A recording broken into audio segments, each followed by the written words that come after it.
નમસ્કાર વિદ્યાર્થી મિત્રો, નીલકંઠ વિદ્યાપીઠ શાળા પરિવાર વતી આપ સર્વનું હાર્દિક સ્વાગત કરું છું. વિદ્યાર્થી મિત્રો, આજે આપણે ધોરણ 7 એનું ચેપ્ટર નંબર 4 જે છે સાદા સમીકરણો એના ત્રીજા લેક્ચરની અંદર જે છે એ આપણે 4.1 એક્સરસાઇઝની અંદર 3 દાખલા સુધી ચર્ચા કરી હતી. ગયા લાસ્ટ 2 લેક્ચર જે છે ન જોયા હોય તો જોઈ લેજો, જેમની અંદર પહેલા લેક્ચરની અંદર મેં સમીકરણ કોને કહેવાય, સમીકરણ બને કઈ રીતના, બરોબર, તો એ બધા મુદ્દા જે છે એની ચર્ચા આપણે કરી હતી. સમીકરણ એને જ કહેવાય વિદ્યાર્થી મિત્રો કે જેમાં બંને ડાબી અને જમણી બાજુની વચ્ચે બરાબરની નિશાની હોય. બરાબરની નિશાની જે છે એને આપણે ગણિતની ભાષામાં સમતા કહેવામાં આવે છે. તો આપણે ત્યારે થોડાક ઉદાહરણોની પણ ચર્ચા કરી હતી કે કોઈ તમને વિધાન વાક્ય જે છે શબ્દોના સ્વરૂપમાં તમને કોઈ સમીકરણ આપેલું છે તો એને ગાણિતિક સ્વરૂપે કઈ રીતના લખવું, અને કોઈ જો ગાણિતિક સ્વરૂપે તમને કોઈ સમીકરણ આપ્યું છે તો એને શબ્દોમાં એટલે કે વિધાન સ્વરૂપે કઈ રીતના લખવું એની આપણે ચર્ચા કરી હતી. પછી લાસ્ટ લેક્ચરની અંદર આપણે એક્સરસાઇઝ 4.1 જે છે એ પણ આપણે ચર્ચા કરી હતી, જેના 3 પ્રશ્ન જોયા હતા. આજના વિડીયો લેક્ચરની અંદર આપણે જે છે એ 4.1 જે છે એના આપણે ચોથા પ્રશ્નથી જે છે એ ચર્ચા કરવાની છે. સૌ પ્રથમ જે છે તમને કીધેલું છે કે નીચે આપેલા વિધાનોને સમીકરણ સ્વરૂપે લખો. તમને અહીંયા આગળ જે છે ટોટલ 9 જેટલા વિધાનો આપેલા છે. એ 9 વિધાન જે છે એને તમારે સમીકરણ સ્વરૂપે તમારે દર્શાવવાના છે વિદ્યાર્થી મિત્રો, બરોબર. કારણ કે વિધાન જે છે એમાં તમારે એક એક વાક્યને પકડતું જવાનું, જે ચલ વાપરેલો છે એ, બરોબર. બધી વસ્તુ હું તમને વ્યવસ્થિત રીતે સમજાવીશ એટલે તમને આરામથી જે છે એ વિધાન વાક્ય પરથી સમીકરણ બનાવતા આવડશે. તમે જોઈ શકો છો કે અહીંયા આગળ જે છે એ તમે નાના ધોરણની અંદર અત્યારે એક એક સેન્ટેન્સની અંદર એટલે કે એક એક વિધાનની અંદર તમે સમીકરણ બનાવો છો. જ્યારે તમે 10મામાં જશો ત્યારે તમારે કોઈ બહુ મોટી 3-4 લીટીની રકમ આવશે, એના પરથી તમારે બધા સમીકરણ બનાવવાના આવતા હશે. એટલે અહીંયા આગળ જે છે એક એક વસ્તુને તમે સમજતા જશો. સૌ પ્રથમ જે છે એ પહેલો જ પ્રશ્નની અંદર આપણે અહીંયા આગળ કીધું છે x અને 4 નો સરવાળો 9 છે.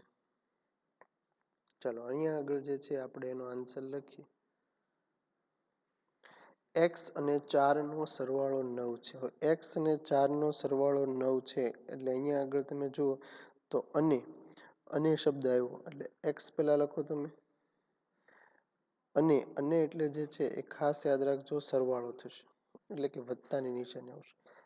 x પ્લસ 4 અને આગળ જે છે એ સરવાળો તો તમને કીધેલું જ છે અને બરાબર જે છે શું આવશે તો કે 9. x એટલે આમ જોઈએ તો અને એટલે ખાલી શબ્દો જ તમને આપેલું છે, પણ પછી તમને સરવાળો એવું કીધેલું પણ છે કે આ બંનેનો જે છે એ તમને સરવાળો કેટલો આપી દીધેલો છે તો કે 9. જો એકદમ ઈઝી છે, ખાલી એક એક શબ્દોને જે છે તમે પકડતા જજો. ચાલો એની પછી જે છે એ તમને બીજાની અંદર જે છે એ શું કીધેલું છે તો કે y માંથી 2 બાદ કરતા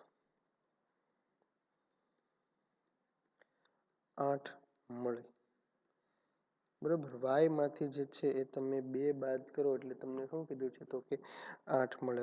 y માંથી તમે 2 બાદ કરો છો એટલે તમને 8 મળે છે. એટલે તમે જો y માંથી 2 શું કરવાના છે તો કે બાદ કરવાના છે એટલે y - 2 કેટલા મળે છે તો કે તમને 8 મળે છે. y માંથી 2 બાદ કરતા, હવે કદાચ પ્રશ્નની અંદર તમને એવું કે 2 માંથી y બાદ કરતા, 2 માંથી y બાદ કરતા, તો 2 એમાંથી જે છે એ તમારે શું કરવાનું તો કે -y. તો ખાસ યાદ રાખજો શેમાંથી શું બાદ કરવાનું કે છે એ આપણને પાકી ખબર હોવી જોઈએ જ કે કઈ સંખ્યામાંથી કઈ સંખ્યા બાદ કરે છે. હું તમને એમ કહું કે 13 માંથી 10 કાઢો તો જવાબ કેટલો આવશે વિદ્યાર્થી મિત્રો, તો તમે જાણો છો 3. અને હું તમને કહું 10 માંથી 13 કાઢો તો જવાબ પાછો કેટલો આવશે તો કે માઇનસ. જેમ અહીંયા આગળ બંનેના જવાબની અંદર ફેર પડી જાય છે, એકમાં +3 આવે છે એકમાં -3, એ જ રીતના જે છે એ સમીકરણની અંદર જો થોડી ઘણી પણ સમજવામાં ભૂલ પડી જાય તો આખે આખું સમીકરણ તમારું ખોટું થઈ જાય છે, બરોબર. તો આ હતો તમારો બીજો પ્રશ્ન. એની પછી જે છે એ તમને કીધું છે કે ત્રીજા પ્રશ્નની અંદર a ના 10 ગણા 70 છે. એના 10 ગણા જે છે એ શું છે તો કે 70 છે. હવે ગણા ગણી એ બધા શબ્દો આવે એટલે આપણે વાત થઈ ગયેલી છે કે કયો સંબંધ હશે તો કે ગુણાકારનો સંબંધ હશે. ગણા ગણી. હવે એના 10 ગણા, જો અહીંયા આગળ ના પાછો આવ્યો, ના એટલે જે છે ગુણાકાર થશે, બરોબર.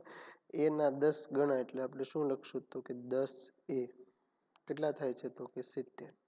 જો કોઈ દિવસ વિદ્યાર્થી મિત્રો આમ નથી લખવાનું a10, હંમેશા સંખ્યા જે છે એ પહેલા લખવામાં આવે છે અને પછી કોઈ ચલ લખવામાં આવે છે, એટલે આમ લખાશે 10a.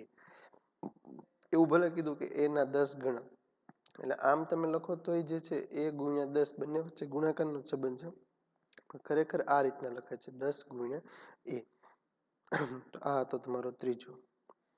એની પછી ચોથાની અંદર જે છે એ તમને શું કીધું છે, એક સંખ્યા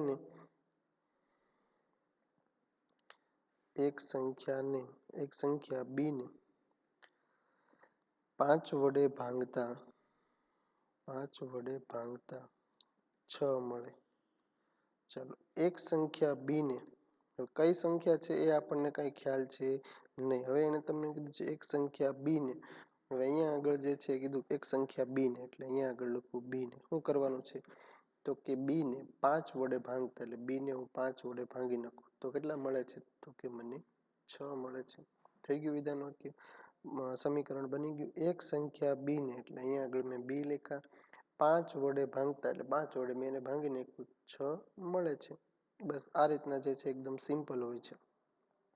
ચાલો, એની પછી આપણે પાંચમામાં તમને કીધું છે કે ટી નો 3/4 ભાગ એ શું છે તો કે 15 છે. ટી નો 3/4 ભાગ એ તમારો શું છે તો કે 15 છે. હવે ટી નો 3/4 ભાગ, હવે ટી નો 3/4 ભાગ, એટલે અહીંયા આગળ લખાશે 3/4 ભાગ. ટી નો 3/4 ભાગ એ શું છે તો કે એ તમારો છે 15. આ રીતના તમારે થશે.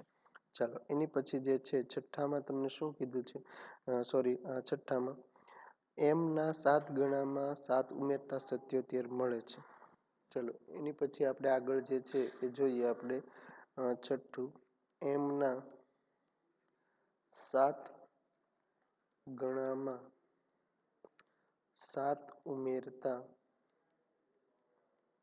77 મળે છે, બરોબર. એમના 7 ગણામાં શું કીધું છે, એમના 7 ગણામાં 7 ઉમેરતા 77 મળે છે.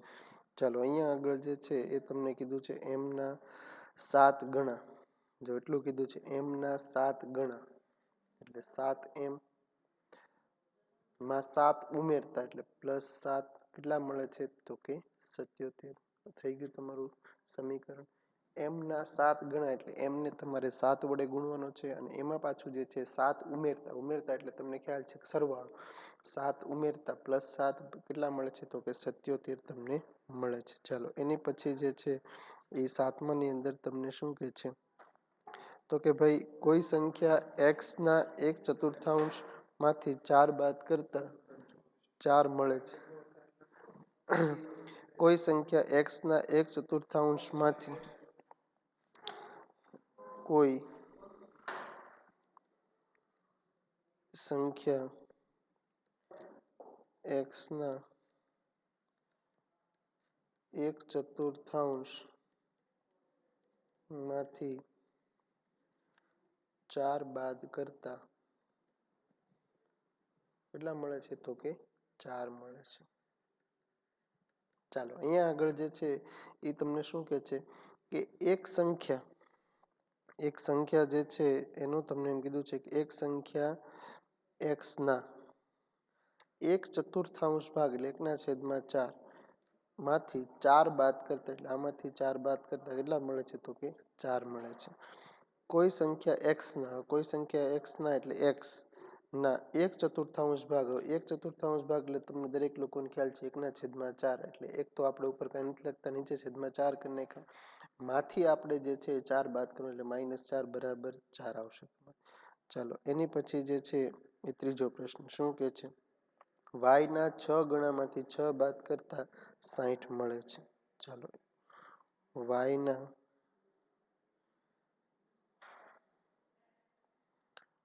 વાયના 6 ગણામાંથી 6 બાદ કરતા 60 મળે છે. ચાલો વાયના 6 ગણા, વાયના 6 ગણા એટલે તમે સમજી શકો છો 6y માંથી 6 બાદ કરતા કેટલા મળે છે તમને? તો કે 60 મળે છે. જો શેમાંથી બાદ કરવાનું કે છે એ ખાસ મહત્વનું છે વિદ્યાર્થી મિત્રો. ચાલો એની પછી જે છે એ 9મું. જો તમે z ના ત્રીજા ભાગમાં 3 ઉમેરો તો તમને 30 મળે છે. 9માં જો તમે z ના ત્રીજા ભાગમાં 3 ઉમેરો તો તમને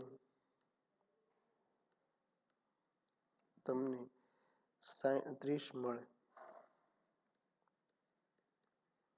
ચાલો અહીંયા આગળ જે છે કઈ રીતના થશે તો કે જો તમે z ના ત્રીજા ભાગમાં એટલે ચતુર્થાંશ કીધું એટલે 1/4 એટલે z ના છેદમાં 3 એમાં તમારે 3 ઉમેરતા કેટલા મળે છે? તો કે 30 મળે છે. જે તમને કે છે રકમની અંદર એટલી જ વસ્તુ તમે કરતા જાઓ. જો દરેક રકમની અંદર તમે જોયું હશે કે પહેલા તમને ચલ કહી દે છે. અહીંયા આગળ જો તમને x ચલ કહી દીધો, અહીંયા આગળ તમને કોઈ y ચલ કીધો, અહીંયા આગળ a કીધો, અહીંયા આગળ b કીધો, અહીંયા આગળ t કીધો, અહીંયા આગળ m કીધો, અહીંયા આગળ પાછો x કીધો, y કીધો, z કીધો. તમને રકમની અંદર જે છે એ સૌથી પહેલા તમને કોઈ ચલ કહી દે છે. હવે એ ચલનું જે છે એ કાં તમારે ઉમેરવાનું આવશે, કાં બાદ કરવાનું આવશે, કાં ગુણવાનું આવશે, કાં ભાંગવાનું આવશે. બરોબર. પછી તમને જે કહે છે કે ભાઈ એટલા મળે છે, એટલા થાય છે, તો એ બરાબરની તમારે જમણી બાજુ લખવાના છે. આગળ શું કરવાનું છે તો કે ગણા ગણી એ બધું હોય તો ગુણાકાર કરવાનો, ઉમેરવું છે તો સરવાળો કરો, બાદ કરવું છે તો બાદ બાકી કરો. બરાબર. આવી એકદમ સિમ્પલ રીતે તમે જો વિચારીને કરશો તો તમે આરામથી તમે કોઈ પણ સમીકરણને વિધાન વાક્યને સમીકરણ સ્વરૂપે તમે લખી શકશો.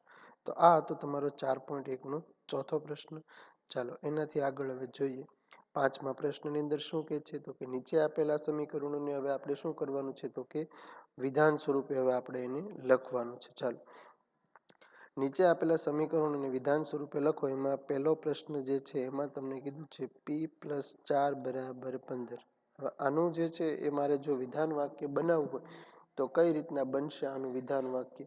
તો કે ભાઈ p માં 4 ઉમેરતા કેટલા મળે છે આપણને? તો કે 15 મળે છે. p માં 4 ઉમેરતા 15 મળે છે. p માં 4 ઉમેરતા તમને કેટલા મળે છે? તો કે 15 મળે છે. થઈ ગયું તમારું વિધાન સ્વરૂપે આપણે વાક્ય. ચાલો એની પછી છે m-7 બરાબર આવે છે 3. ચાલો m ને લખવું હોય તો કેમ લખાય? તો કે m માંથી 7 બાદ કરતા કેટલા મળે છે? તો કે 3 મળે છે. જો હમણાં આવું નવું આપણે ગયા ઓલા પ્રશ્નમાં જોયું કે આવું તમને કોઈ વિધાન વાક્ય આપે એમાંથી આપણે સમીકરણ બનાવતા કે કોઈ સંખ્યા m માંથી એવું લખી નાખે આગળ કે કોઈ સંખ્યા m માંથી, કોઈ સંખ્યા એટલે કઈ? તો કે m માંથી આપણે એટલે m-7 બરાબર જે છે કેટલા મળે છે? તો કે 3 મળે છે. ચાલો એની પછી તમને શું કહે છે? 2m = 7. તો એની અંદર શું આવશે? 2m = 7. તો અહીંયા આગળ જે છે એમ થશે કે m ના 2 ગણામાં m ના 2 ગણા કેટલા થાય છે? સોરી m ના 2 ગણા કેટલા થાય છે? તો કે 7 થાય છે. m ના 2 ગણા તમારે કેટલા થાય છે? તો કે 7 થાય છે. ચાલો એની પછી ચોથા પ્રશ્નની અંદર m ના છેદમાં 5 બરાબર 3. એને કેમ લખાશે? તો કે m નો 5મો ભાગ. શું લખાશે? m નો 5મો ભાગ કેટલો મળે છે? તો કે 3 છે. m નો 5મો ભાગ શું છે? તો કે 3 છે. ચાલો એની પછી 5મામાં 3m/5 = આવશે 6. તો એની અંદર તમને કેમ લખાશે? તો કે m ના 3 ગણા, m ના 3 ગણાનો એમના 3 ગણાને 5 વડે ભાંગતા 6 મળે. m ના 3 ગણા કર્યા બરોબર, એટલે 3m ને 5 વડે ભાંગતા કેટલા મળે છે? તો કે 6 મળે છે. અને પછી છઠ્ઠો 3p + 4 = 25. તો અહીંયા આગળ શું છે? તો કે p ના 3 ગણા, p ના 3 ગણામાં 4 ઉમેરતા 25 મળે છે. p ના 3 ગણામાં 4 ઉમેરતા કેટલા મળે છે? તો કે 25 મળે છે. ચાલો એની પછી 7મામાં શું કહે છે? 4p - 2 = 18. તો અહીંયા આગળ આવું કંઈક થશે કે p ના 4 ગણામાં થી 2 બાદ કરતા 2 બાદ કરતા કેટલા મળે છે? તો કે 18 મળે છે. જો p ના 4 ગણામાંથી 2 બાદ કરતા આપણને કેટલા મળે છે? તો કે 18 મળે છે. ચાલો એની પછી 8મો છેલ્લો p/2 + 2 = આવશે 8. તો આને કઈ રીતના આપણે લખાશે? તો કે p/2 એટલે જો તમે અહીંયા આગળ અડધું થઈ ગયું 1/2, પણ 1 આપણે કંઈ લખતા નથી એટલે એની જગ્યાએ p લખ્યું. તો આપણે એને આ રીતના લખી શકીએ કે p ના અડધા ભાગમાં 3 ઉમેરતા કેટલા મળે છે? તો કે 8 મળે છે.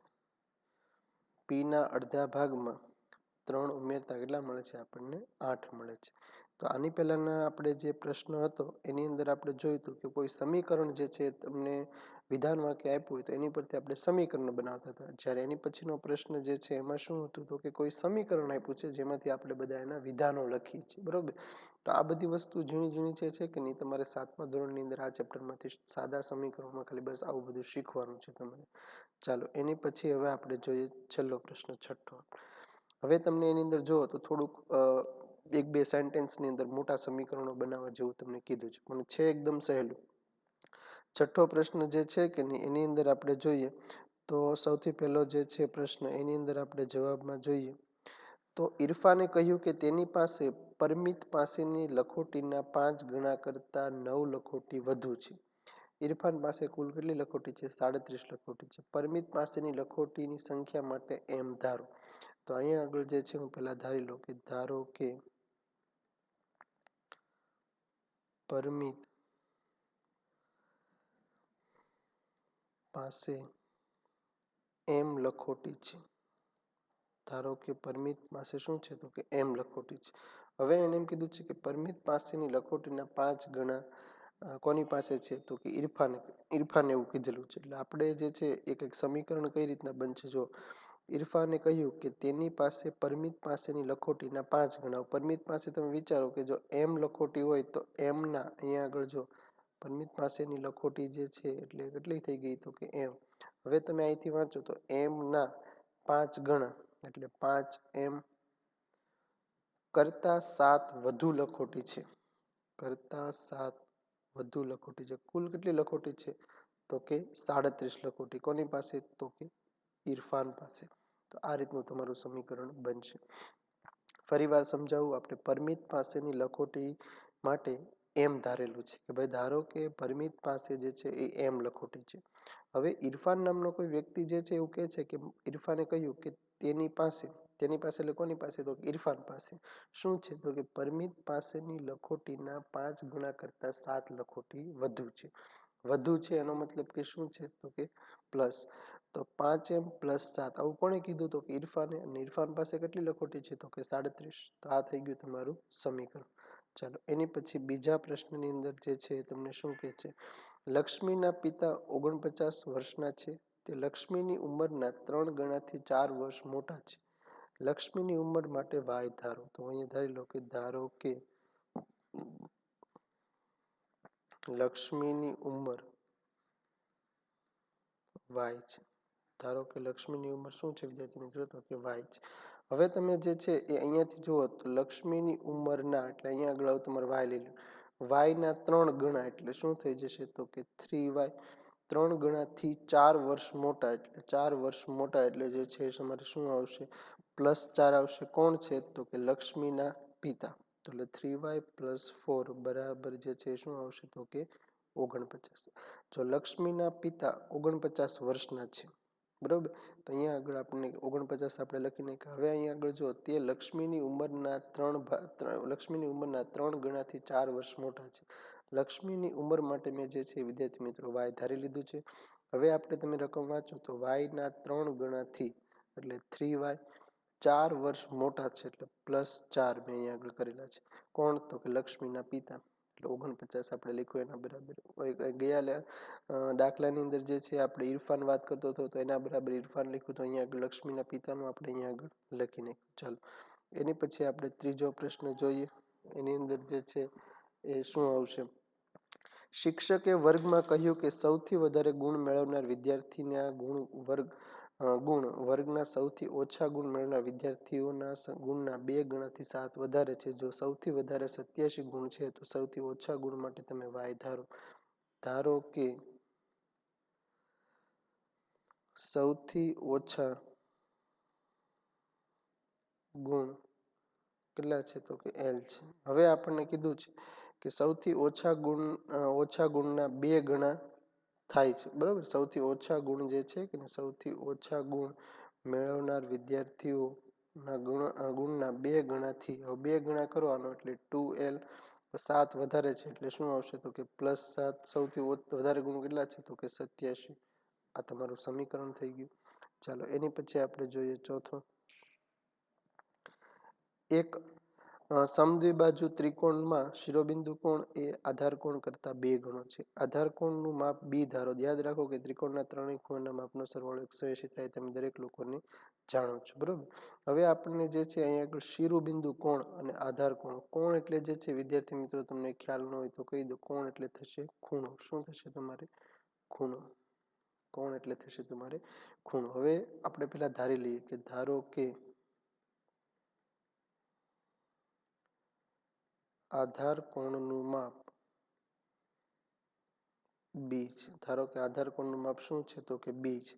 હવે એને જે છે આપણે સમજી લઈએ કે ભાઈ સમદ્વિબાજુ ત્રિકોણના પાયાના બંને ખૂણાનું માપ કેવા હશે તો કે સરખા હશે. કારણ કે સમદ્વિબાજુ એવો ત્રિકોણ કે જેની 2 બાજુના માપ કેવા હશે તો કે સરખા હશે.